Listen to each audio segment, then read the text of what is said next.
Good morning, my beautiful Becoming Empowered Empaths. It's Alexandria Barker here with you today, your fearless leader.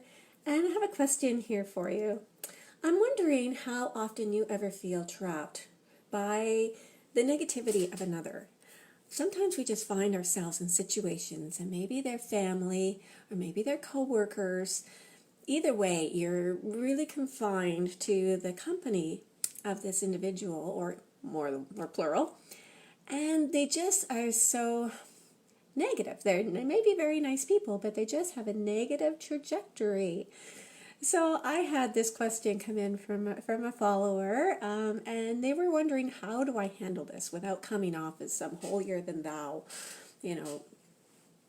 being kind of obnoxious about it. They don't want to be rude. They just don't want to be absorbing that, because as you know, as empaths, we're soaking all that up. And the thing is, we're trying to be compassionate. And in our compassion, we're trying to relate to this other person. Guess what's happening to your vibration? It's coming down to meet them. Yeah. And then you know what happens, of course, because we're now radiating out that new lower vibration. We're attracting the same stuff to them.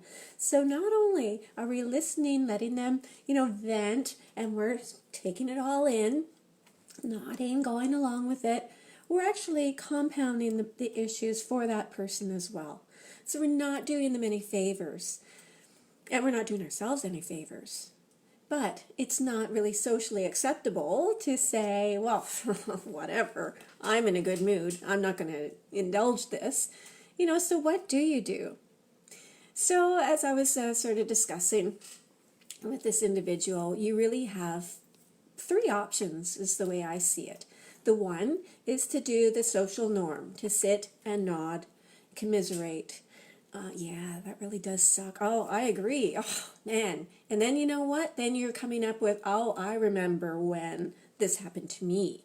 And then that's when the dark magic starts to happen, because now you've got not just one singular negative, energy. You have you, and the two of you have created something exponentially more, and you're both attracting crap. So you can just nod and go along, or you could say something like, I'm on a spiritual path and I'm really trying to watch my vibration, so I'd really prefer we talk only about happy, sunny things.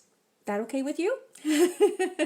Well, that might be a hard thing to say, especially if this person might be in the role of a boss, or someone, or a mother-in-law, or somebody that you really, you don't want to come off as sounding rude. But there is a third option that you could try, and it's just kind of, you could lightly touch on, you could just say, so, oh yeah, that's going on, yeah, I agree, I wouldn't want that either. So what do you want? Like, what, if you could create whatever you wanted within the parameters of this, like this being a starting point, how do you want to feel? What would you want your experience to be? And if you can get them to shift their gears and stop thinking about what is, which sucks, and start thinking about what would I like it to be, sometimes it's just pure magic. They can make that shift because they don't want the bad stuff. They do want the wonderful, positive things that we can offer them. As friends, as companions, as whoever. They want to feel better, because ultimately we all want to feel better. So, you might have a lot of luck with that. And so I just put that out there to you. If you're ever in a situation like that, have the courage to stand up and speak for yourself and say, this problem with talking like this is not serving you. It's not serving me. Let's put our heads together and think about what wonderful things we could be creating. So I invite you to try that, my friends. And if this is resonating with you, check in with me below, PM me, and let's set up a call. Have a beautiful day, beautiful empaths, and sending out good, loving vibes to all of you. Namaste. Big love.